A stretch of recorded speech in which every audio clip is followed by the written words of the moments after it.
embattled Congressman Matt Gaetz. Matt Gaetz was one of the very few members in the entire Congress who bothered to stand up against permanent Washington on behalf of his constituents. Matt Gaetz right now, he's a problem for the Democratic Party, and he can cause a lot of hiccups in passing of laws. So we're going to keep running those stories to keep hurting him. If you stand for the flag and kneel in prayer, if you want to build America up and not burn her to the ground, then welcome, my fellow patriots. You are in the right place. This is the movement for you. You ever watch this guy on television? It's like a machine. Matt Gaetz. I'm a canceled man in some corners of the internet. Many days I'm a marked man in Congress, a wanted man by the deep state. They aren't really coming for me. They're coming for you. I'm just in the way. He's taking these shots, this antagonism, this taunting to the intelligence community. You take on the intelligence community, they have 6 ways from Sunday at getting back at you. So even for a practical, supposedly hard-nosed businessman, he's being really dumb to do this. What do you think the intelligence community would do if they were motivated? I don't know, but from what I am told, they are very upset with how he has treated them and talked about them. Welcome to Firebrand. I'm Matt Gaetz. Make sure if you're listening on Apple Podcasts, you give us a 5-star rating so more folks can see our content, and subscribe, especially on Rumble, our fastest growing platform. So you saw in the open, Senator Schumer said the quiet part out loud. When the intelligence community wants to get you, they get you. 6 ways from Sunday. We're all supposed to be compliant, powerless serfs. The great Jim Jordan saw it coming. See what they were trying to do. This is one of the 6 ways from Sunday. Remember, at the same time they're trying to change all this with how the intelligence information is shared among various agencies, Chuck Schumer, the top Democrat in the United States Congress at the time, is on one of the other networks, and he says this: if you mess with the intelligence community, they have 6 ways from Sunday at getting back at you. So this is one of those 6 ways, coupled with all the other things we know that you talked about. The dossier, the person named Azra Turk, the plant they put pretending to be somebody else next to George Papadopoulos, and all that stuff took place. This is exactly what Chuck Schumer said they were going to do, and it sure looks like they did it. That's why what Mark just said is so important. The Attorney General of the United States and U.S. Attorney John Durham are doing an investigation, and they have told us this is broader than just the FBI. You heard Jordan say it. John Durham. He was supposed to investigate the corrupt origins of the Russia hoax. Now, Attorney General Bill Barr's appointment of John Durham triggered the left. They were worried. And remember, we've got the Judiciary Committee in the Senate led by Lindsey Graham, who now says what he's going to investigate is the start of the Russia investigation and maybe Hillary Clinton's emails. We've got Jeff Sessions having already appointed a U.S. attorney named Huber in Utah to look at the origins of the Russia investigation. We've got the Inspector General at the Justice Department looking at the origins of that investigation. And now Attorney General Barr, fresh off of pounding his chest in Congress and saying we need to stop using the Justice Department for political purposes. Now, he, too, has appointed somebody else, yet another U.S. attorney, to look into the origins of that investigation. Meanwhile, we have no idea what the results were of that investigation. We'd have no idea what the findings were of the counterintelligence investigation into Russia and its potential links with the Trump campaign. And the Republicans you know and trust told you that we would get to the bottom of this corruption. Accountability was right around the corner. It's time that somebody goes to jail for truly trying to overthrow this president who was duly elected. And I think accountability is right around the corner. At times, it felt like we were spoon-feeding the evidence and witnesses and crooks right to John Durham. Listen to former Deputy National Security Advisor K.T. McFarland describe the deep state actually trying to convince her to plead guilty to a crime to further the Russia hoax. When they came to me, Melissa, they said, well, they really wanted me to plead guilty to confess that the Trump administration had violated the Logan Act. And when I laughed at them and said, look, that's like a joke in the foreign policy community. And they said, oh, no, the Logan Act is really serious. And I said, well, how do you guys even know about the Logan Act? And they said, well, we know about it because we just looked it up. We'd never heard of it before. Devin Nunes made 14 criminal referrals. This is the swamp creature deep state mother lode, but nothing happened. We also categorized subject areas clearly, as I did here contemporaneous with John Durham's appointment. We're actually looking at multiple scandals, and I think that as Mr. Durham engages in his work, there are three areas we'll want to evaluate. First, the leaks. You'll recall that under James Comey and Andrew McCabe, the FBI wasn't investigating as their principal activity. They were trying to shape public opinion by getting the media to report certain things that were negative about Donald Trump or positive about their agency. The second, as you've well detailed, are the frauds that were committed on the secret court that then impaired the constitutional rights of American citizens. Those frauds included never disclosing that a British spy was the person curating Russian lies about Donald Trump to delegitimize him both before and after his election. But the third, and I would say perhaps potentially the most important area to investigate, is the corrupt intent that seemed to germinate out of the Obama White House to try to smear Donald Trump. And as we saw Peter Strzok and Lisa Page texting about the people in the Obama White House who wanted to be kept up to date onto their work, it seems to suggest that people like Comey and Brennan and Clapper were very much involved in trying to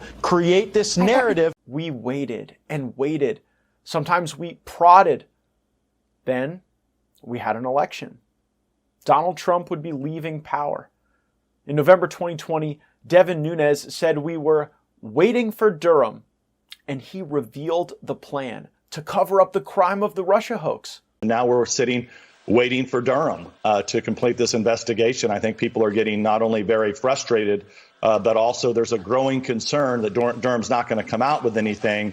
And then Biden and Obama are going to be back in, and they're going to shut this investigation off. Spot on.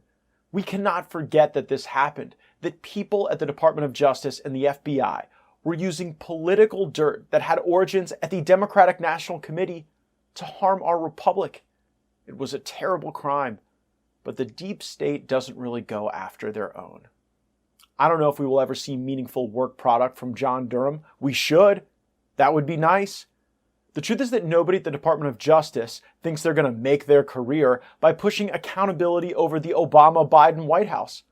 Biden is the sitting president, and the Obama team, well, they're the ones making all the decisions while they feed Sleepy Joe ice cream and send him off to Camp David for long naps. I know what we saw with our own eyes. It frustrates me greatly. I can't put it any better than Devin Nunes. The Democrats in this country have weaponized over the last 5-6 years, and it really has been that long because you've got to go back to the Iran nuclear deal. They've weaponized the FBI, all the intelligence agencies. It's so bad. And look, you may hear a little bit of frustration in my voice. It's just because, I didn't go to Washington to sit here and figure out who in our own government and the Democrats are using our intelligence services and military apparatuses to spy on our own citizens and play politics with it. It's sickening. They showed they'd do anything to go after Trump, change evidence, use political dirt, threaten people like KT McFarland, prosecute people like General Flynn. We must stop this. We must stop them, because we've already seen that they'll stop at nothing to seize power. Personnel is policy. It took longer than we'd hoped for President Trump to master this. Think of how much greater America would have been made without the follies and failures of Sessions, Mattis, and Comey from the beginning. Trump rode into Washington in a New York state of mind and without a deep Beltway Rolodex. This is not so for President Biden. Just as alligators have adapted to my Florida swamps over millennia, Joe Biden has adapted to Washington. Over the last 40 years, Joe Biden has turned the D.C. swamp into his own personal mud bath. Biden understands that personnel is policy. He has nominated David Chipman, a radical anti-gun lobbyist, for Michael Bloomberg to lead the Bureau of Alcohol, Tobacco, and Firearms, which, by the way, shouldn't even exist. Alcohol, tobacco, and firearms ought to be a chain of convenience stores, not a government agency. We don't need a bunch of gun-grabbing bureaucrats to tell us what shall not be infringed means. As evidence, the ATF wasn't even that friendly to gun owners during the Trump administration. In fact, if there's one thing the ATF is good at, it's turning the very people who arm themselves and keep their families and their communities safe into felons overnight.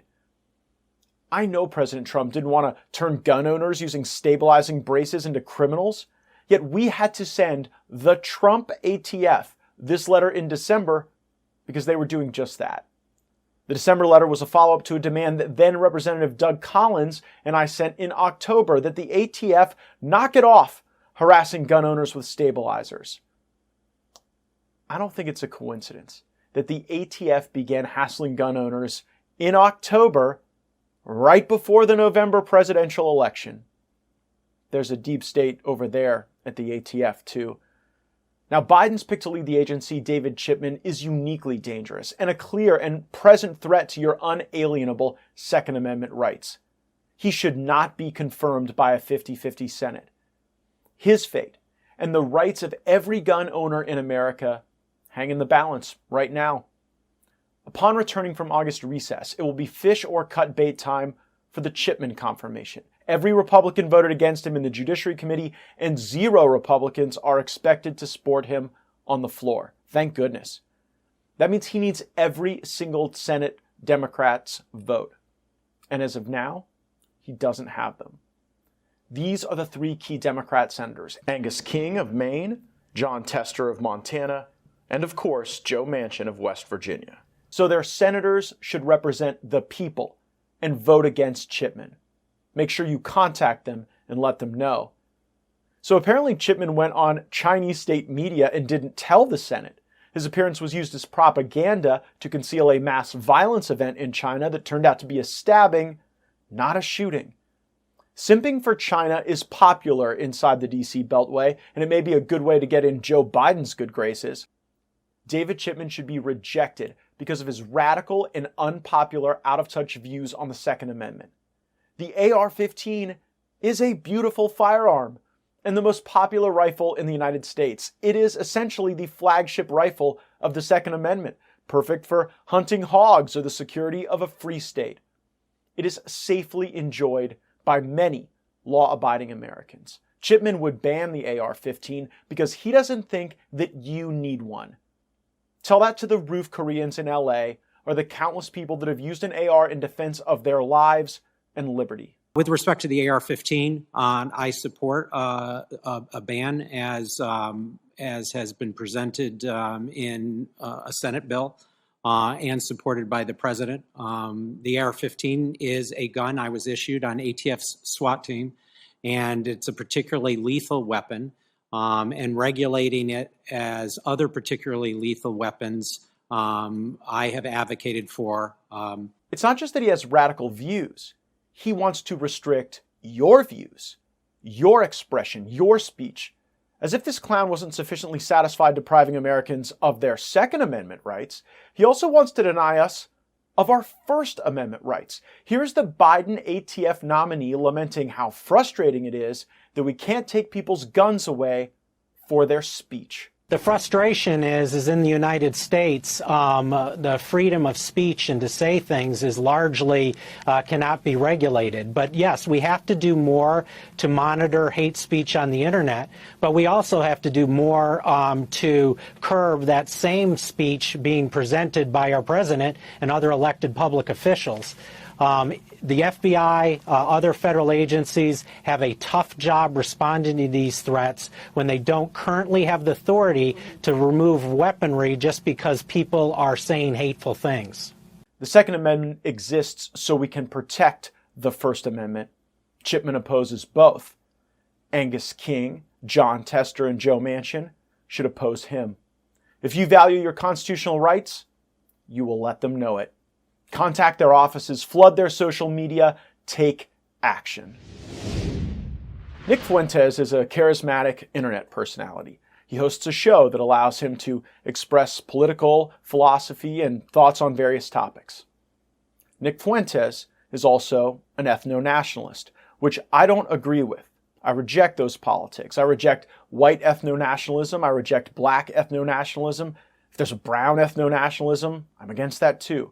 I've watched Nick's show. I've also watched the speeches of black ethno-nationalists like Al Sharpton. I found Nick's perspective on environmental preservation both well-informed and thought-provoking. DailyVeracity.com is reporting that the FBI has frozen Nick Fuentes' bank accounts, deactivated his credit cards. He's been placed on the commercial no-fly list.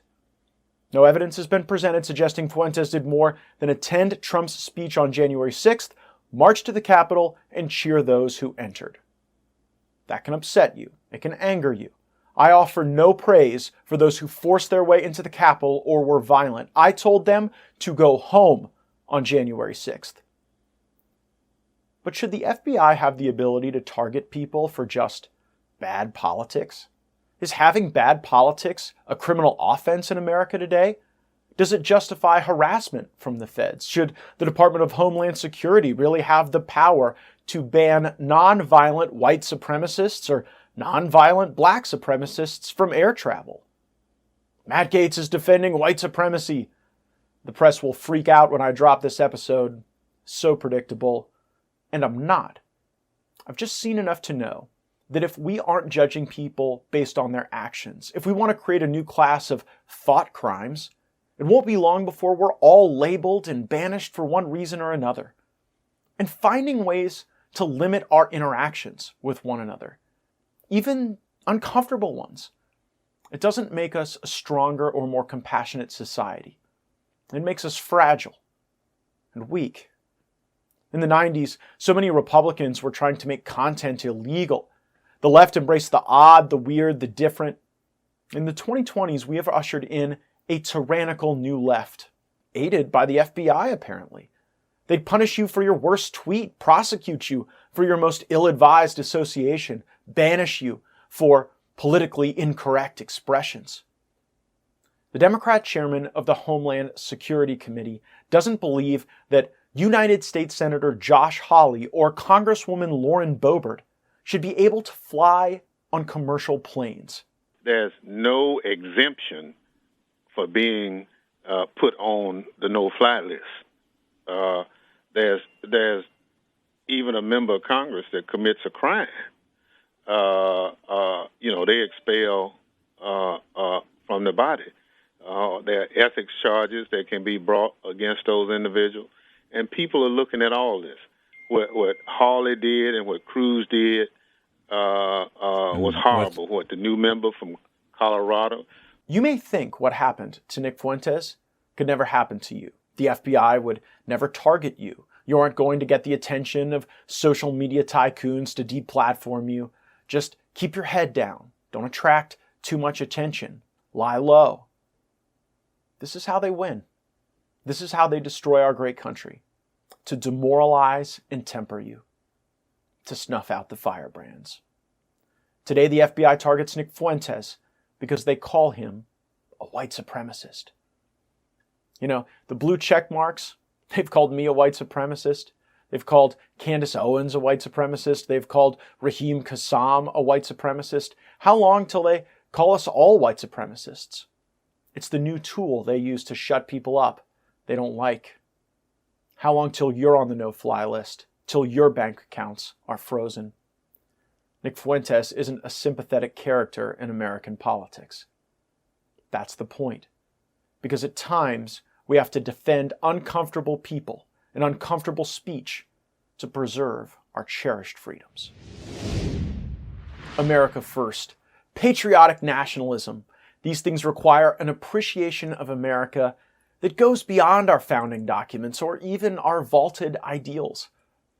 We must love this actual place, our home, from sea to shining sea, not from toxic sludge pit to Asian carp infestation.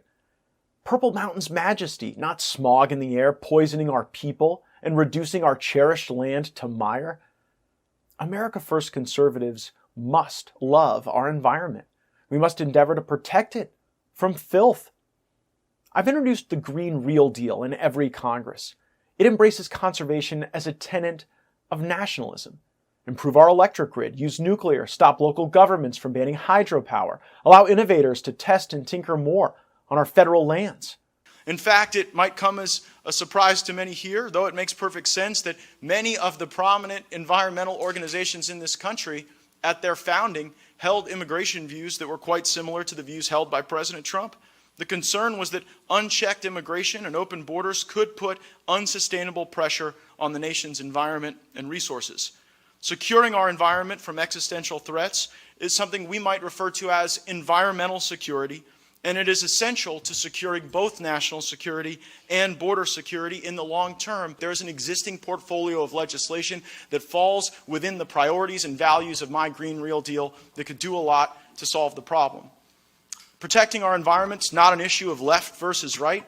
It's an issue of clean versus dirty, healthy versus sick, beautiful versus ugly. It's conservative in the most essential, nonpartisan, and literal sense of the word, conserving the resources and the splendor of our natural world.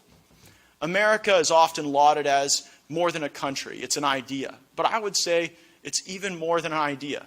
America is our home. The oceans and rivers and forests and streams and meadows and hollers of this country are a tremendous resource that we want to preserve and enjoy for generations to come. It is time to unleash the creative genius in this country to protect our national treasures, and in doing so, secure America's greatness, prosperity, national security, border security, and beauty for generations to come. Recently, Tucker Carlson gave a moving speech in Hungary, of all places, on these very themes and their importance for our nation and our movement. If you think of your country like your home, you don't want it to look crappy. It's really that simple. If it's your house, you want to be in charge of who sleeps there. That's not a complex principle. It's the most basic human principle. So as I'm standing at the border, literally at the border fence, thinking about this, watching the German Shepherd amble past, I was trying to talk to a border guard who, by the way, like, as noted, like every Hungarian I have met, from the driver to the waiter to the border guard, had better English than our own president. I said, how often do people come to the border? How often do you see migrants putting ladders atop the concertina wire? Is this like every hour, every day? Is it at night, during the day? Yeah, I'm trying to ask the dumb journalist questions. And he said, well, and then he stopped and he looked down like very intensely, like something bad had happened. And I'm from the US where we have poisonous snakes. So I immediately thought, you know, I don't know if they have cobras in Hungary. Again, I don't speak the language.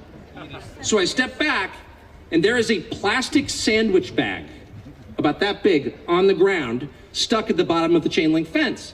And this guard reaches down, grabs the bag, and puts it in his own pocket.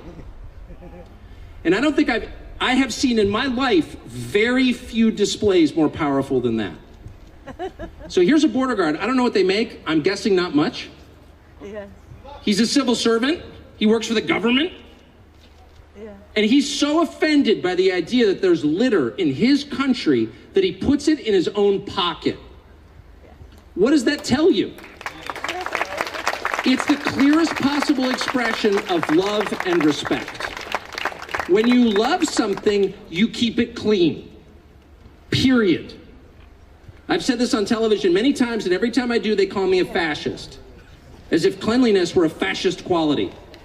It's not. It's a virtue. The answer doesn't lie in the siren song of communism masquerading as environmentalism. After all, in communist countries large and small from China to Cuba, they are awful to the environment. Literally, unilaterally disarming the American economy would actually make China stronger and the global environment far worse. Go to gates.house.gov to learn about my Green Real Deal legislation that embraces research, markets, and strategic investment to keep this stunning country we are so blessed to live in splendid and lovely. Winter 2020, Manhattan was abandoned. The city that never slept, eliminated bail, and ended stop and frisk. Feckless lawmakers would rather leave their constituents to fight for themselves than be called racist. Nursing homes piled up the dead. Public transportation carried this unreasonable risk of getting stabbed just for doing nothing, like possibly by some crazy person or someone that had been released. Lockdowns made normal life illegal. So the brash New York Young Republican Club got a cash star venue in Jersey City to host their annual black tie gala. Historians are still trying to determine if this was the first ever black tie affair in Jersey City, but servers were employed. Cooks were banging and clanging. Managers greeted us with smiles and gratitude. This was a time when so many Americans saw their jobs become illegal. And a lot of these Americans were living paycheck to paycheck. They hadn't done anything wrong, but because of some tyrannical governor or mayor, they weren't allowed to work, they weren't allowed to provide, they weren't allowed to contribute. And then, this venue that we went to in Jersey City, that we brought resources to, that we allowed to reach employment, they were threatened with criminal prosecution. These jerks just came in. It's under investigation, including the venue. Jersey City law enforcement is currently investigating this matter, and we will assist their investigation in any way necessary and take action as appropriate. The local prosecutor was activated. Is Jersey still investigating me now? They may have to take a number.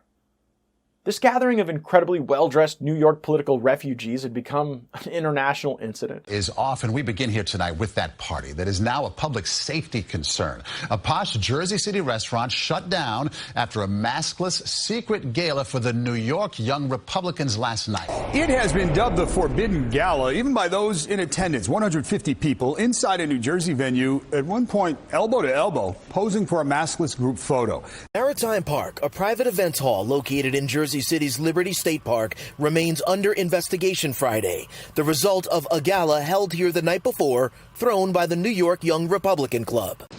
In New Jersey, Governor Phil Murphy blasting Florida Congressman Matt Gaetz for attending an event at a New Jersey restaurant. Photos capturing dozens of people without masks. My mother saw this chyron on Fox News and wondered why I had been captured. I had not been captured. I still have not been captured. But I was banned from New Jersey by the state's Goldman Sachs governor. That guy in the middle, the tall, handsome fella in the gray suit, that is Representative Matt Gaetz. A Putz? Okay, boomer. And the handsome thing is someone projecting? The whole thing seems so odd. All this hubbub over a party? By Florida man standards, it wasn't even that rambunctious of a party. No one even tried to wrestle an alligator. I couldn't help but reflect on the hypocrisy. Had I come to Jersey City to torch a Wendy's or throw a Molotov cocktail at a George Washington statue, I would have been welcomed as a political expressionist. But because I came to give a political speech after having developed natural infection COVID immunity, I was dangerous. I don't bring this up now to rehash an old grievance or even because I want to go back to Jersey. I don't. Now we have the perspective of time, though, and it should inform policy choices. New Jersey had some of the most draconian lockdowns in America. You see, when you're a Goldman Sachs gazillionaire governor, maybe it's easy to impose lockdowns on others. Your money still works, even if other folks can't. In Jersey, stopping deadly COVID outweighed all costs and justified all lockdowns.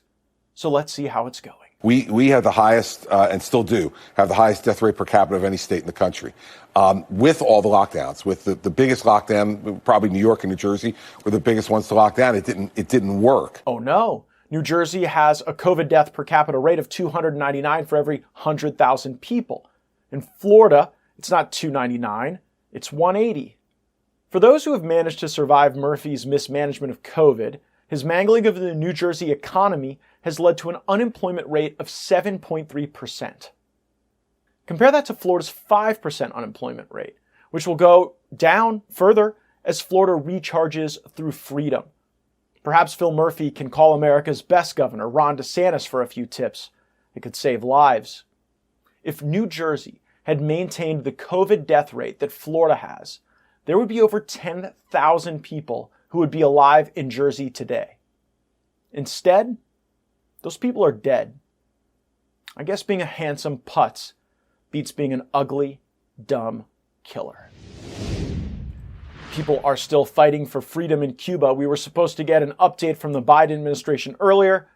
This is what happened. So we were preparing for a staff meeting today, a call on Cuba. A lot of people talking about it, a lot of members of Congress concerned about it. And we were supposed to have a call with Republicans from Florida at 11 o'clock today with the State Department. Actually, the Deputy Assistant Secretary of State for the Western Hemisphere had a lot of questions about why the Biden administration has allowed thugs from Venezuela and Russia to move from Caracas into Havana. Questions about the Biden administration simultaneously seeming to support freedom in Cuba, but then also being in unity of purpose with the Black Lives Matter movement. And BLM has actually put out a statement supporting the oppressive Cuban regime, leading us to believe that socialism may run thicker than blood. We're not going to be able to ask these questions of the Biden administration because just before our call with the State Department was supposed to occur, we get this message that the State Department has canceled the call. So we're going to continue to pursue the Biden administration on Cuba. They've been all over the map. They never should have allowed foreign interference from Venezuela to limit the ability of the Cuban people to fight back. But we'll keep fighting for freedom and have another update soon. The average age in Congress is 58. Boomer Congress is highly vulnerable to COVID, actually. As an institution, we are old, usually obese, and otherwise comorbid. No wonder I don't fit in. Members of Congress are actually the ones who should be locked up and locked down if health conditions call for it. It was a point I was trying to make when I wore a large gas mask on the House floor. While every media outlet assumed my motive, saying I was mocking or making light of the virus, I was actually attempting a different point altogether, albeit admittedly unsuccessfully. As I stated in The Hill the day I wore the mask, look, members of Congress are human petri dishes. We fly through the dirtiest airports. We touch everyone we meet. If anyone's going to get coronavirus, it's going to be the people on that floor. Sadly, I was right.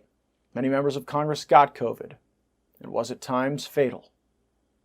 A great Congressman, Thomas Massie of Kentucky, demanded that the rules in place pre-COVID, requiring members to show up and vote, must be followed.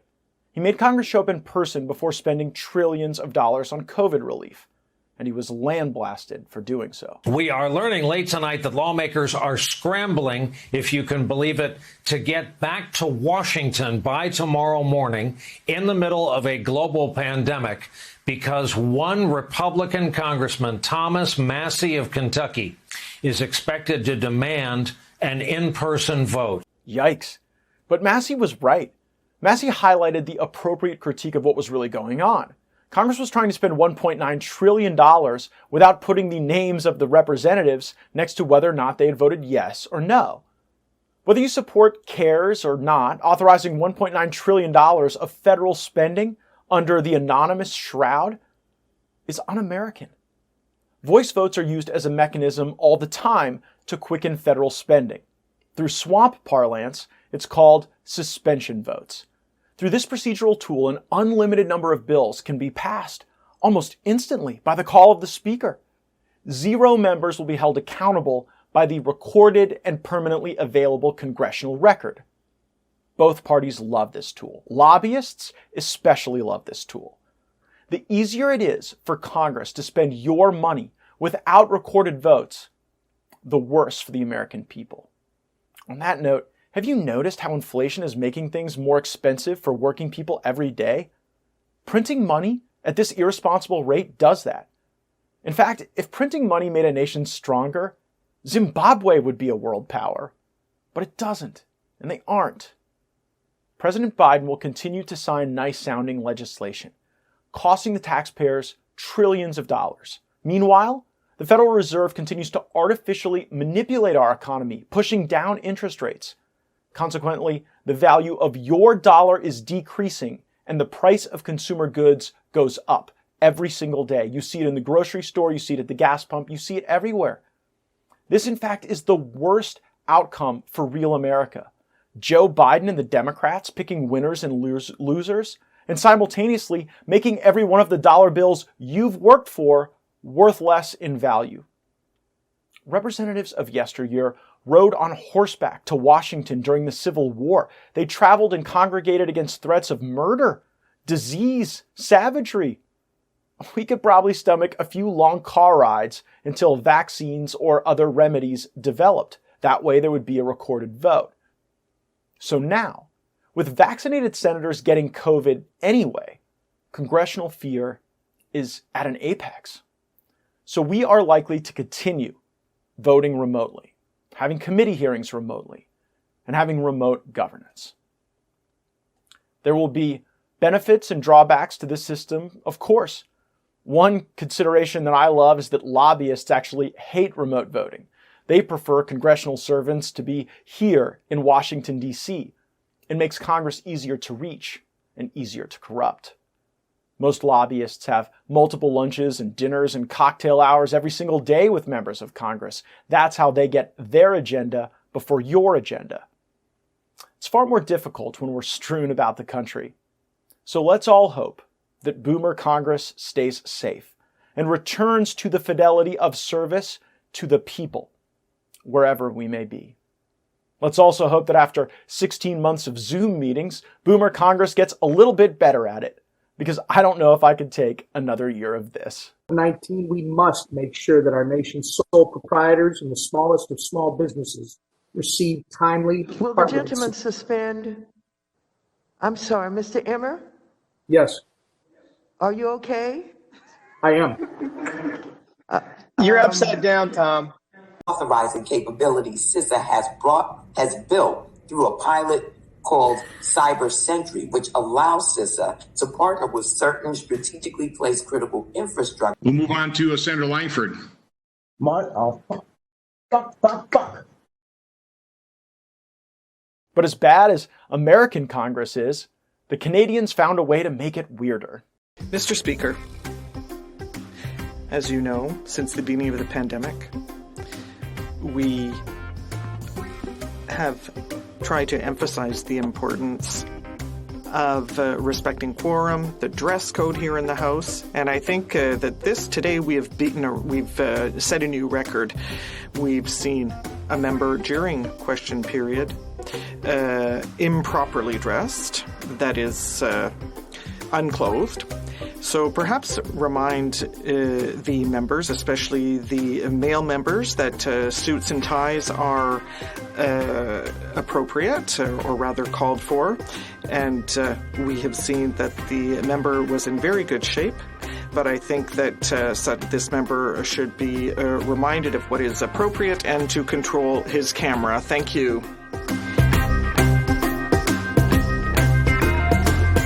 Thank you. I would like to thank the honourable member for her observations. I missed that, but as she was speaking, I spoke with the technicians, and indeed they did see something. And what I would like to do is to remind the members that when they are at home, they must be aware that there is a camera and a microphone, and they need to be aware of their functioning. Thanks so much for tuning in to Firebrand. Make sure you're subscribed on your favorite podcast listening platform of choice, and check us out on Rumble. That seems to be the way more and more Americans are enjoying Firebrand. We hope you enjoy too, and that you'll be back next Thursday.